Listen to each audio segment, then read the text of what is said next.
हाँ जी जॉली जी, सॉरी वो बेटी की शादी है ना, तो सारे काम मेरे सर पे आ गए हैं। नहीं कोई बात नहीं। Sorry to keep you waiting. हाँ जी जॉली जी शुरू करो। फहीम साहब, इकबाल एनकाउंटर के बारे में आपको जो कुछ भी पता है सब कुछ खुल के जज साहब को बताइए। जनाब, मेरा नाम फहीम भट्ट है। मैं कश्मीर पुलिस में हेड कांस्टेबल था, क्राइम ब्रांच में। जनाब ये हाँ जी साहब, मैं हिदायत बेग, थाना शालीमार श्रीनगर से आया हूँ।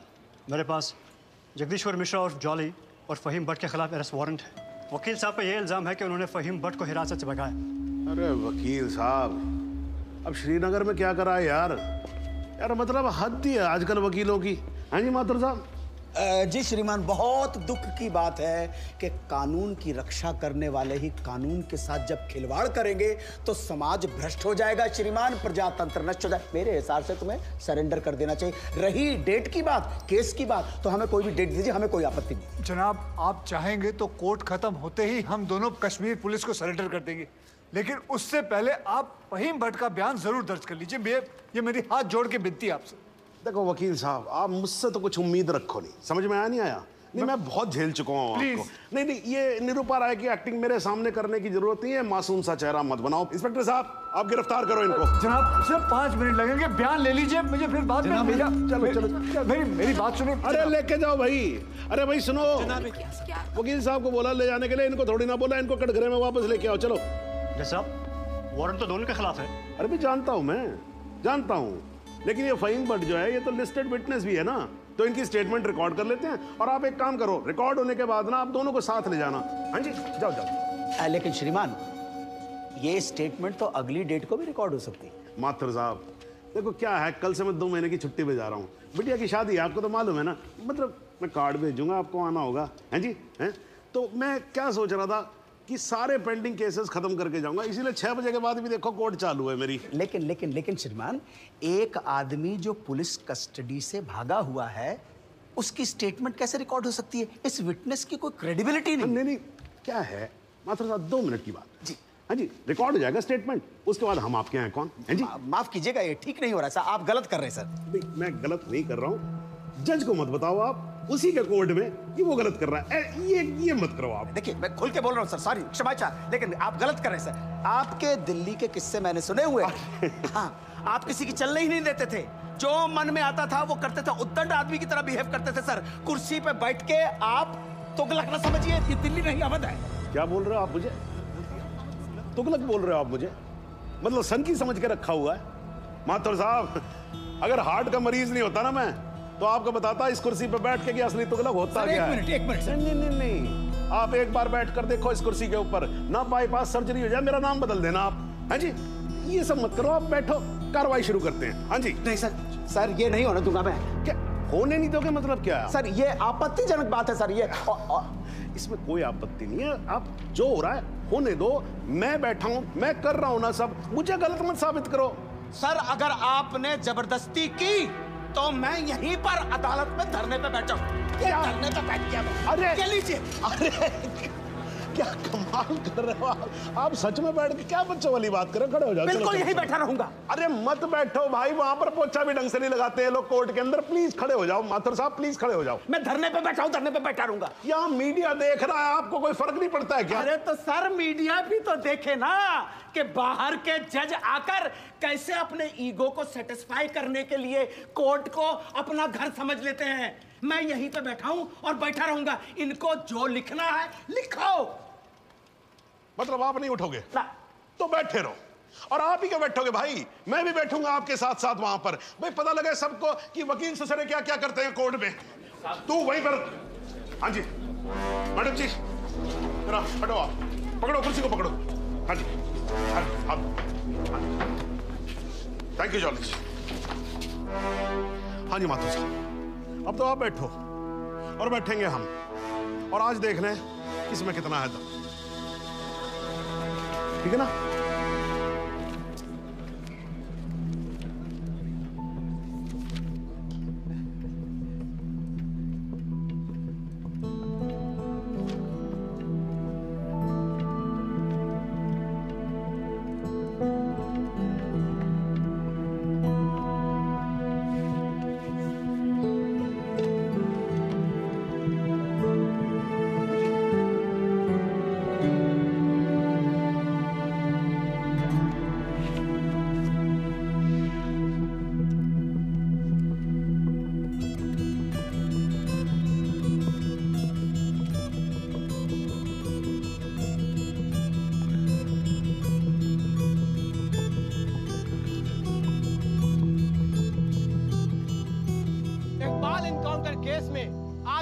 जो कुछ भी हुआ वो शायद भारतीय न्याय व्यवस्था के इतिहास में पहली बार हुआ होगा। एक विटनेस की हाजिरी कराए जाने को लेकर डिफेंस लॉयर प्रमोद माथुर और जज सुंदरलाल त्रिपाठी के बीच तीखी नोकझोंक हुई और वो दोनों एक दूसरे के खिलाफ कोर्ट रूम में ही धरने पर बैठ गए। और अब देखना यह है कि ये दोनों इस तरह कब तक धरने पर बैठे रहते हैं। सर, माथुर साहब का जवाब नहीं है सर। पिछले 5 घंटे से धरना देकर बैठे हुए हैं। अब कमाल की बात यह है सर, फहीम भट्ट का बयान तक रिकॉर्ड होने नहीं दिया। अब तो जज साहब को आगे की डेट देनी ही पड़ेगी, फिर तो जॉली वकील भी नहीं रहेगा।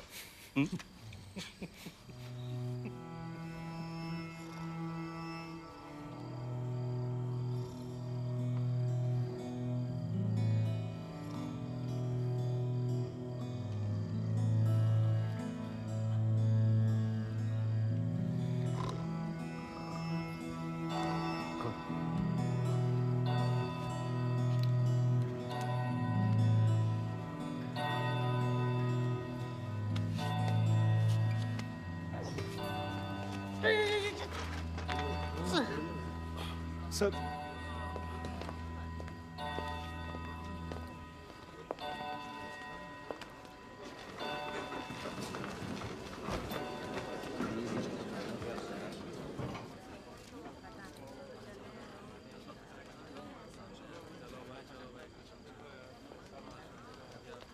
चलो वकील साहब, कश्मीर चलें।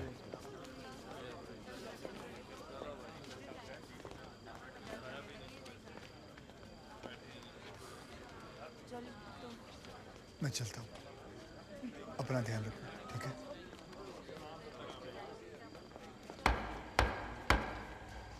The court resumes. आप सब लोग बैठ जाइए और भाई जरा कोर्ट में शांति बना के रखिएगा। श्रीमान, इट इज मिडनाइट 12। आप हमें अगली कोई भी डेट। तो माथुर साहब, आपकी पिछली डेट क्या थी? 13 अगस्त, हैं जी? अब हो गई 14 अगस्त। तो आपकी अगली डेट है 14 अगस्त 12:05 AM। श्रीमान, आधी रात बीत चुकी है, प्रोसीडिंग में तो सवेरा हो जाएगा। आजकल तो सुप्रीम कोर्ट भी भाई 3-3, 4-4 बजे तक काम करता है। थोड़ा हम भी सीख लेंगे तो क्या फर्क पड़ जाएगा, हैं जी? Please sir. नहीं, देखिए माथुर साहब, आपको धरना देना था, आपने धरना दिया, मैंने कुछ नहीं बोला, है जी? अब आपको वॉकआउट करना है तो आप वॉकआउट कर सकते हो, लेकिन आज ही की रात फहीम भट्ट की स्टेटमेंट यहां रिकॉर्ड होगी, है जी? जॉली जी, स्टेटमेंट रिकॉर्ड करवाइए। जी, फहीम।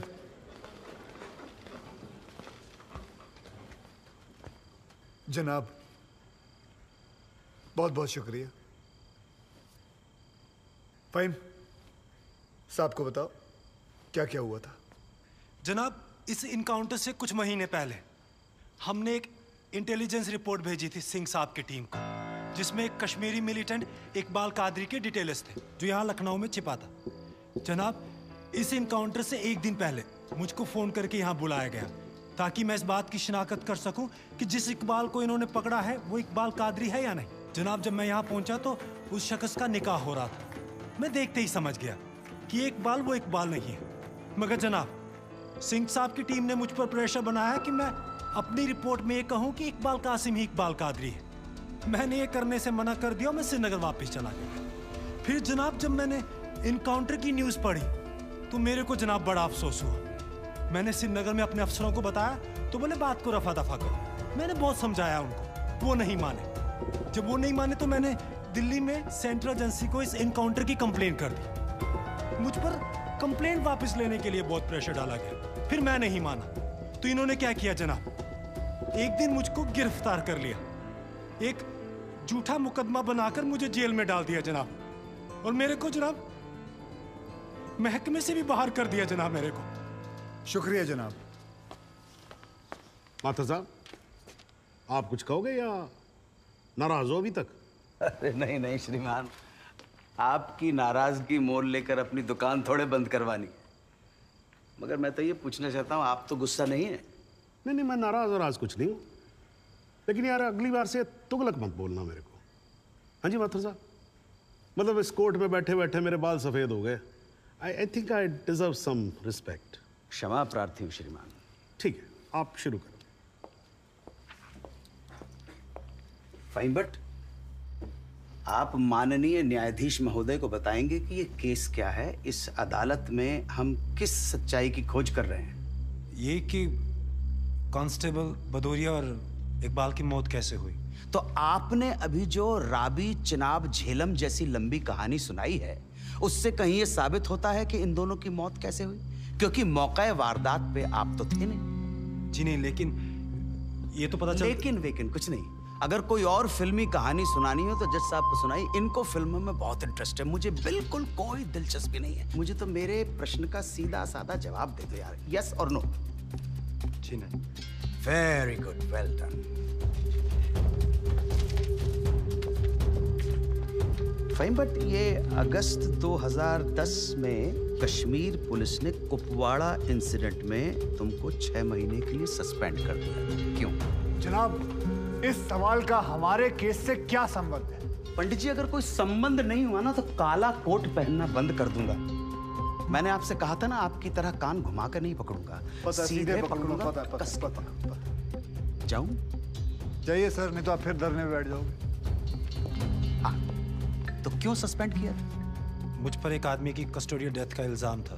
तो तुमने किसी की जान ली थी? जी नहीं, मैंने उसे अरेस्ट किया था शक के बिना पर। उसे चौकी ले जा रहे थे हम पूछताछ के लिए। बहुत डरा हुआ था, उसने घबरा के पुलिस वैन से छलांग लगा दी। पीछे से ट्रक आ रहा था, वो मर गया। फाइन, बट एक बात बताओ, चलती वैन में तुम्हारी पकड़ से एक आदमी डर के मारे कूद सकता है, तो क्या ये मुमकिन नहीं है कि उसी डर के मारे कोई अपराधी कूद जाए, कांस्टेबल की बंदूक छीन ले और भागने की कोशिश करे? जनाब, लीड किया जा रहा है विटनेस को। Objection overruled, please sit down. जी, ऐसा हो सकता है। तो खुल के कहो ना गुरु, हम सब अच्छी तरह से समझते हैं कि तुम्हारे साथ ऐसा हो चुका है। तो तुमसे बेहतर कौन बता सकता है कि ऐसा किसी के साथ भी हो सकता है, राइट? जी। Very good. बस अब एक आखिरी सवाल। तुमने अभी अपने स्टेटमेंट में कहा कि तुमको 6 महीने के लिए सस्पेंड कर दिया गया था। तुम्हारे खिलाफ केस क्या बनाया गया? मुझ पर इल्जाम था कि मैंने कॉन्फिडेंशियल इंफॉर्मेशन दुश्मन को सप्लाई की। मगर वो इल्जाम झूठा है जनाब। जनाब, मुझे जेल में इसलिए डाल दिया गया क्योंकि मैंने इस मामले की कंप्लेंट सीबीआई को कर दी थी। ये तो तुम कह रहे हो ना, तुम्हारे कहने से मुकदमा झूठा नहीं हो जाएगा और तुम निर्दोष साबित नहीं हो एक मिनट जनाब, साहब भूल रहे हैं कि जब तक आरोप सिद्ध ना हो जाए तब तक आरोपी निर्दोष होता है। That is the point, वकील साहब। That's the bloody point। और श्रीमान, इस तर्क के आधार पर तो इंस्पेक्टर सूर्यवीर सिंह और उनके साथी निर्दोष हुए सर। लेकिन 2 मिनट के लिए श्रीमान, ये अखबार पढ़िए, टीवी खोल के देखिए। सारा मीडिया, सारा समाज, सारा देश इंस्पेक्टर सूर्यवीर सिंह और उनके साथियों को दोषी डिक्लेयर कर चुका है। His reputation, his career, his future is finished. अजब जलवा है हुजूर आपकी अदालत का, जहां एक आदमी जिस पे देशद्रोह का इल्जाम है, वो उस आदमी पर इल्जाम लगा रहा है जिसने मातृभूमि की सुरक्षा की शपथ उठाई थी।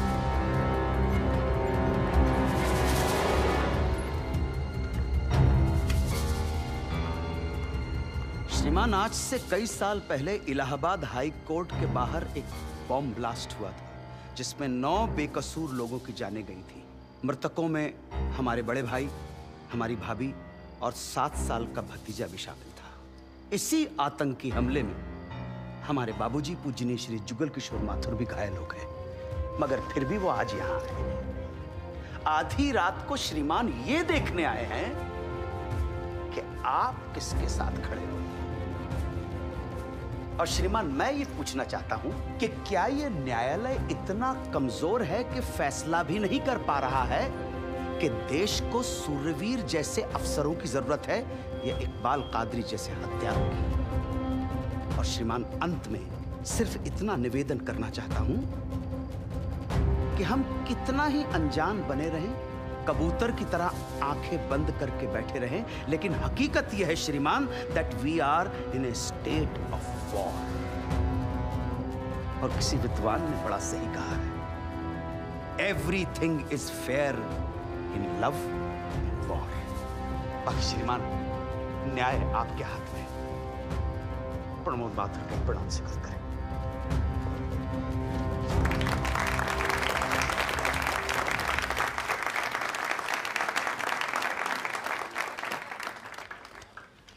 हाँ जी जॉली जी, योर टर्न। जी सबसे पहले तो मैं सिंह साहब से कुछ सवालात करना चाहूंगा। सिंह साहब, आप विटनेस बॉक्स में आइए।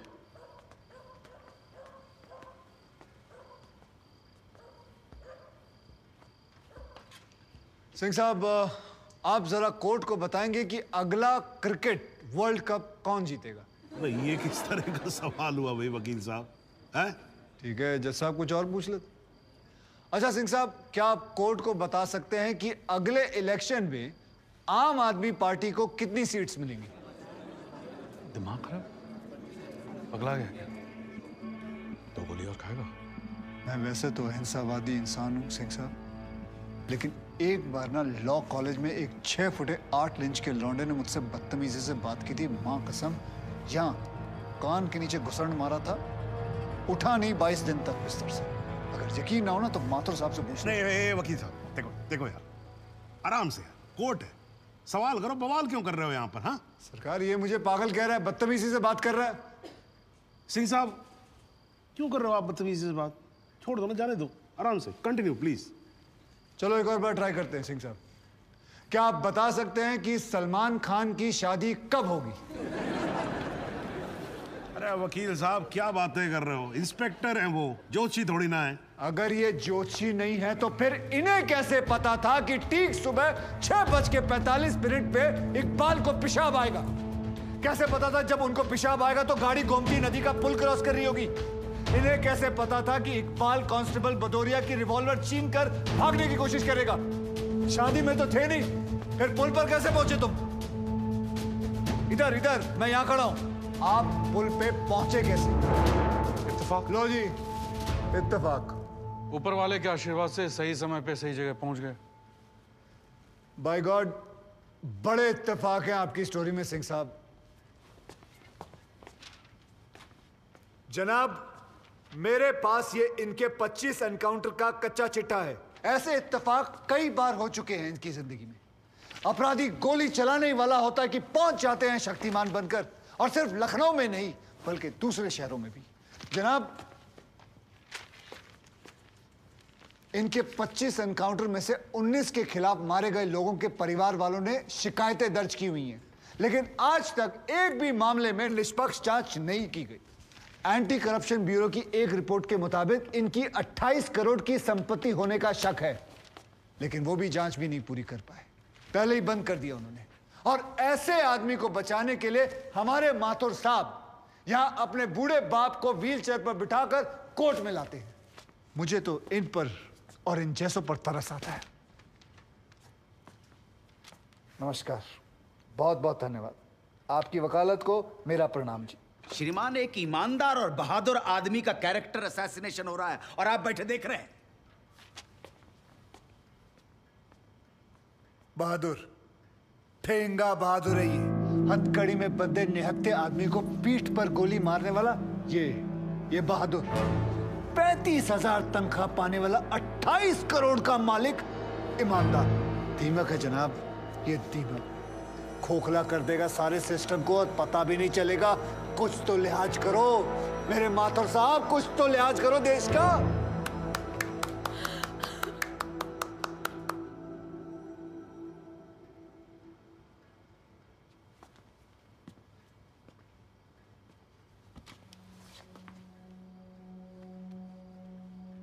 मैं जुगल किशोर माथुर साहब का दर्द समझ सकता हूं। मेरी वजह से तो एक औरत ने अपनी जान ली थी और मैं महीनों चैन से नहीं सो पाया था। लेकिन माथुर साहब ने तो अपनी बेटी, बहू और पोते को खोया। उनका दर्द उनके अलावा इस कोर्ट में सिर्फ एक ही आदमी समझ सकता है, ज़हूर सिद्दीकी से। इन्होंने भी अपनी बेटी, दामाद और होने वाले नाती को खोया है। दर्द में ये दोनों एक जैसे हैं जनाब। अब इन्हें जुगल किशोर सिद्दीकी कहूं या फिर इन्हें सहूर किशोर माथुर, कोई फर्क नहीं पड़ता। जनाब, गोमती नदी के पुल पर उस दिन 2 जानें गई थी। एक 12 घंटे पहले दूल्हा बने, हाथों में मेहंदी लगाए इकबाल कासिम की थी, और दूसरी 20 दिन में रिटायर होने वाले कांस्टेबल बलदेव सिंह भदौरिया की। और जनाब, ये हैं कांस्टेबल भदौरिया की पत्नी, जो अपने पति को खो चुकी है और जेल में बंद अपने बेटे की बेल करवाने के लिए कोर्ट के चक्कर काट रही है। अब इन्हें क्या कहेंगे माथुर साहब? मुस्कुराइए, आप लखनऊ में। सच सुना तो नजरें फेर ली। माथुर साहब, ओ माथुर साहब, इत्तेफाक सिर्फ तुम्हारे साथ नहीं होते सिंह, ऊपर वाले की बड़ी कृपा है मुझ पर। इस दफा एक इत्तेफाक मेरे साथ भी हुआ है। बाय गॉड, मजा आएगा। पंडित जी को लाइए, लाइए जल्दी।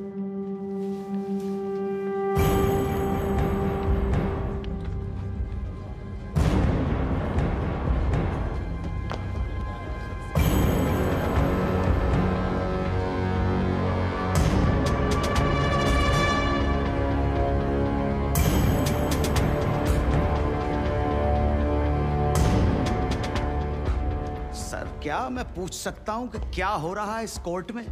और क्या आप बताने की जहमत करेंगे कि आप ऐसा होने क्यों दे रहे हैं? कौन है ये बाबा सर? इसका इस केस से क्या रिलेशन है सर? ना कोई एडवांस नोटिस है, ना अग्रिम सूचना है। क्या रेलेवेंस क्या है और आप इसे अलाउ कर रहे हैं? जनाब, इस विटनेस का नोटिस देता ना तो ये विटनेस यहां नहीं होता, किसी मुर्दा घर में गड़ा हुआ होता। इस आदमी को मैं पकड़ के नहीं लाया हूं, पुलिस वाले पकड़ के लाए हैं। और जनाब, इस विटनेस का इस केस के साथ डायरेक्ट कनेक्शन है। इंस्पेक्टर साहब, आपने अरेस्ट किया इसको? जनाब, ये वकील साहब एकदम सही कह रहे हैं। इस पंडित का इस केस से सीधा संबंध है।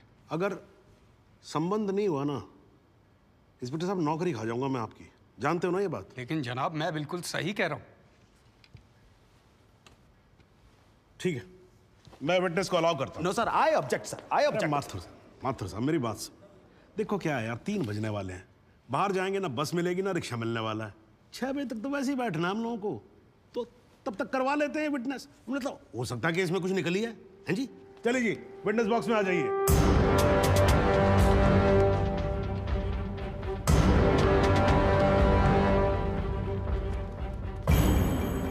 नमस्कार पंडित जी, क्या हाल है आपका? घरेलू कपड़े वपड़े टीका शीका लगा के पूरी तैयारी में आए हैं। फहीम भट्ट साहब, खड़े होइए। कोर्ट को बताइए कि इन पंडित जी का नाम क्या है? मोहम्मद इकबाल कादरी। हैं जी? मोहम्मद इकबाल कादरी। मोहम्मद इकबाल कादरी। इसको कहां से अरेस्ट कर लिया जी आपने? जनाब, मथुरा से 1 साल से वहां छुपा हुआ था साधु का भेष बनाकर। ये तो कमाल हो गया। जज साहब, इंस्पेक्टर महोदय झूठ बोल रहे हैं। हमारा नाम इकबाल कादरी नहीं है, हमारा नाम तो रामकृष्ण सारस्वत है। हम तो निरीह ब्राह्मण हैं, ब्रह्मचारी हैं। हाँ, जम्मू के रहने वाले हैं, उस वजह से भाषा में थोड़ी कश्मीरी झलक है, लेकिन हम वो नहीं है जो बताया जा रहा है। ये देखिए हमारा आधार कार्ड और voter ID card. Om Prakash ji, जरा लेके आओ उसे। लाओ जरा, फटाफट लेके आओ। जनाब, ये पंडित सरासर झूठ बोल रहा है। इसने पुलिस को खुद स्टेटमेंट दिया है, जिसमें इसने खुद कहा कि ये इकबाल कादरी है। कंधे के ऊपर उत्तर प्रदेश पुलिस के 2 स्टार लगा रखे हैं। इतना मालूम नहीं है कि पुलिस को दी गई स्टेटमेंट कोर्ट में एडमिसेबल नहीं है। जनाब, ये इंसान एक ट्रेंड मिलिटेंट है। नकली आधार कार्ड बनाना कोई मुश्किल काम नहीं है, आप अच्छी तरह जानते हैं। और फहीम भट्ट भी इसको आइडेंटिफाई कर चुके हैं। सर, ये अपनी आइडेंटिटी छुपा रहा है। श्रीमान, यहाँ आइडेंटिटी छुपा नहीं रहा है, अपनी आइडेंटिटी बता रहा है। कैसे बताएगा अपनी आइडेंटिटी? हम सब कैसे बताएंगे सर? आप सुंदरलाल त्रिपाठी हैं, मैं प्रबोध माथुर हूँ, ये पंडित जी हैं कानपुर वाले। कैसे पता पड़ेगा? किसी आधार कार्ड से, राशन कार्ड से या पासपोर्ट से। सबूत आपके सामने है सर, संदेह की कोई बात ही नहीं। और वैसे बता दूं सर, निवेदन कर रहा हूँ, ये जो पंडित जी है ना, ये ऑलरेडी झूठा गवाह पेश कर चुके हैं। बार एसोसिएशन ने इनका लाइसेंस रद्द कर दिया। चंद घंटों के मेहमान है ये वकीलगिरी से सर, इनकी बात को सीरियसली नहीं लिया जाए। माथुर साहब चंद घंटे तो है ना लड़ लूं ना तब तक तो लड़ सकता हूं ना। जॉली साहब ये देखो यार, कोर्ट में लड़ने वड़ने की बात मत करो आप। नहीं माथुर साहब एकदम ठीक बोल रहे हैं। मुझे लगता है पुलिस से कोई गलती हो गई है। बाबा जी सॉरी, आप जा सकते हो। एक मिनट जॉली जी, आप वहीं रुके। एक मिनट सर, मैं आपसे हाथ जोड़ के विनती करता हूँ, मैं इससे कुछ सवालात करना चाहता हूँ। मैं बड़ी मुश्किल से इसको लेके आया हूँ। मैं एक मौका मुझे दे दीजिए। नहीं, आपने क्या कहा था? अभी ऑटो बस कुछ नहीं मिलने वाला, एक मौका। एक मिनट आप चिल्लाना बंद करोगे जरा? 2 मिनट चुप रहोगे आप? गलती हो, पर 2 मिनट चुप रहो।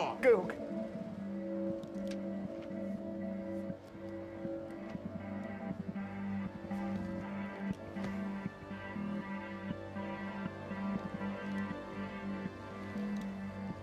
ठीक है, मैं विटनेस को अलाउ करता हूं। अरे सर अब क्या सर? माथुर साहब, I think court has the right to decide. Okay जी, and court has decided. Please.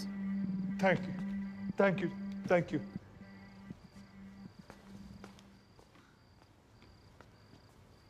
तो आप निरी ब्राह्मण ब्रह्मचारी, तो फिर धर्म का बड़ा ज्ञान होगा आपको। अवश्य है। मैं भी कान्यकुब्ज ब्राह्मण हूं, वो भी जनेऊधारी। तो चलिए 2 ब्राह्मणों के बीच में शास्त्रार्थ हो जाए। पूछिए क्या पूछना है। चलिए गायत्री मंत्र सुनाइए। ओम भूर्भुवस्वः तत्सवितुर्वरेण्यं भर्गो देवस्य धीमहि धियो यो नः प्रचोदयात्। बहुत बढ़िया, पूरा नाम बताएं। रामकृष्ण प्रेमकृष्ण सारस्वत। धर्म हिंदू धर्म में कितने वेद हैं? 4। नाम बताएं। ऋग्वेद, सामवेद, यजुर्वेद, अथर्ववेद। 4 युगों के नाम बताएं। सतयुग, द्वापर, त्रेता, कलयुग। वर्ण कितने हैं? 4। ब्राह्मण, क्षत्रिय, वैश्य, शूद्र। आपका वर्ण क्या है? ब्राह्मण। कौन से ब्राह्मण? गौर ब्राह्मण। कौन से गौर? सांदे गौर। गोत्र? शांडिल्य। प्रवार? वशिष्ठ। वेद? यजुर्वेद। उपवेद? बेतरियाणी। मुख? श्रीमुख। कुल देवता? सप्तसुरी। चरण? वाम। बिस्वा? या अल्लाह, इससे आगे भी होता है। क्या कहा आपने? बिस्वा नहीं पता। बिस्वा नहीं पता। बिस्वा से पहले क्या कहा? बिस्वा से पहले क्या कहा इकबाल कादरी? लानत है तेरे पे इकबाल कादरी, लानत है। अब तो अल्लाह का नाम भी आ गया जुबान पे। अब तो सच बोल। देख तू कुछ भी कर ले, तू बचेगा नहीं। कब तक जिएगा झूठ की जिंदगी? अस्तगफिरुल्लाह। 91 पोज क़यामत की 2 कुछ बुद्धि खुदाइश। मैं आईने वाला सिद्ध किया। खुदाई जो उच्छान कुछ गुनाहगार सोई कर फैसलन पोज क्या छो पोज के चुना परवायती करना मिला इंसाफ। खुदाई करे इंसाफ पन्नीस दरबार बस इंशाअल्लाह।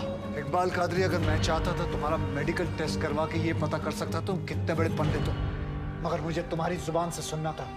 कोर्ट को बताओ तुम्हारा असली नाम क्या है, बताओ।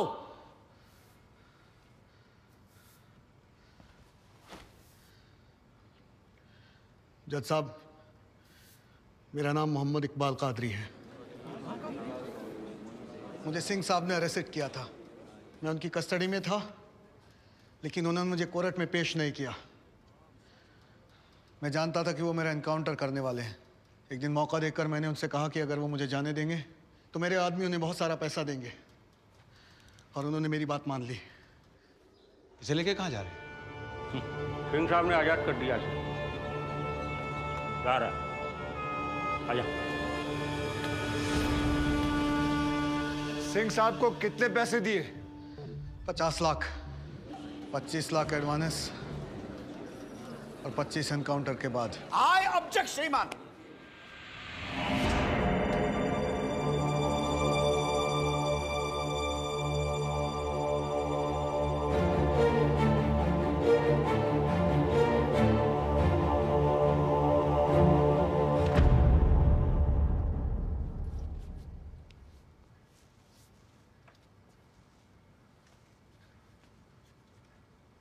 मुझे और कुछ नहीं कहना जनाब, मगर माथुर साहब की एक बात का जवाब जरूर देना चाहूंगा कि हमें सूर्यवीर सिंह चाहिए या फिर इकबाल कादरी। जनाब, हमें दोनों ही नहीं चाहिए। हमें ऐसे कादरी नहीं चाहिए जो बेगुनाह लोगों को मारना जिहाद समझते हैं, लेकिन हमें ऐसे सूर्यवीर सिंह भी नहीं चाहिए जो पैसों के लिए एक मिलिटेंट को छोड़ देते हैं और किसी बेकसूर की जान ले लेते हैं। मैं हिम्मती बहादुर पुलिस वालों को सलाम ठोकता हूं, झुककर सजदा करता हूं, लेकिन जिसके हाथ किसी बेकसूर के खून से रंगे हों, उसे मैं वही कहूंगा जो वो है, कातिल। और ऐसे राक्षसों से बच के रहिएगा माथुर साहब। किसी ने 25-30 लाख ज्यादा दे दिए तो क्या पता अगला इत्तेफाक आपके साथ हो जाए।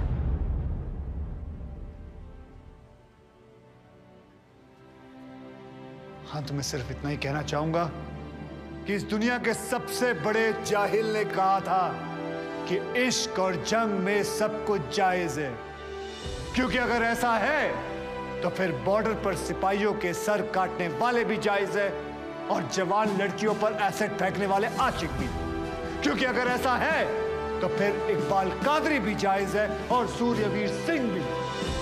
अब आप ही तय करें जनाब कि ये दोनों जायज है या फिर दोनों नाजायज।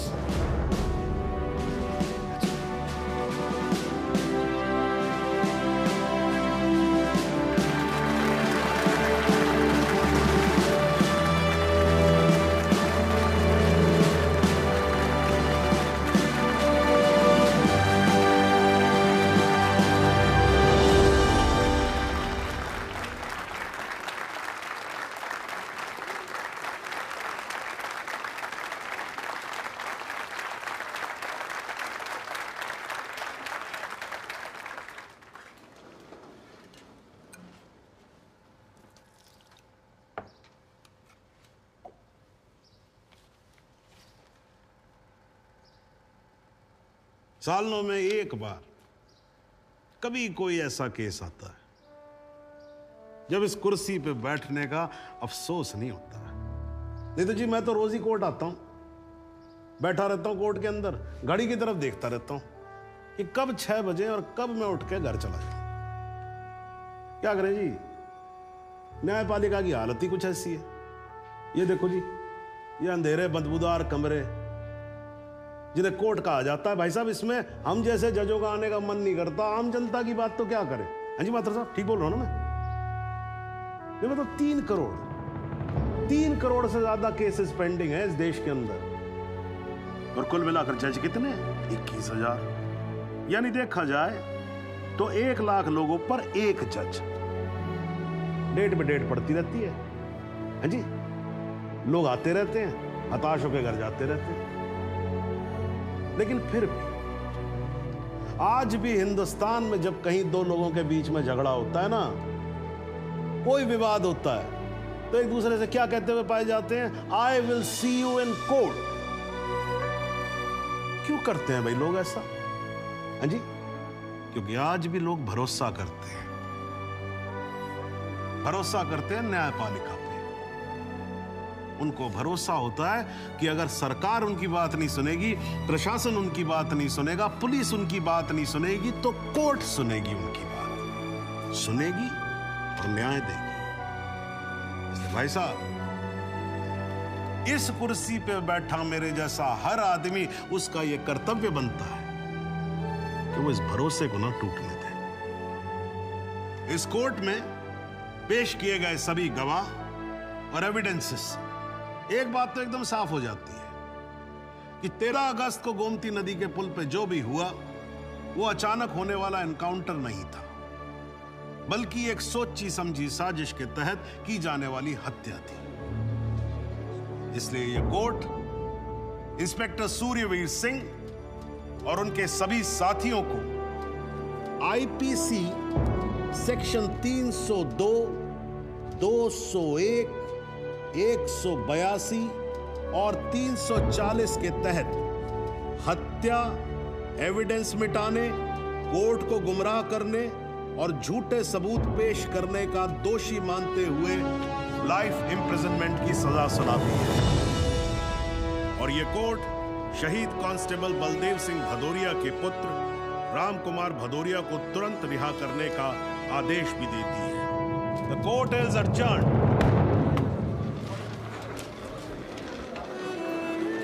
बहुत बहुत मुबारक। थैंक यू जरूर सर। आजा। जरा रास्ता दे दीजिए प्लीज।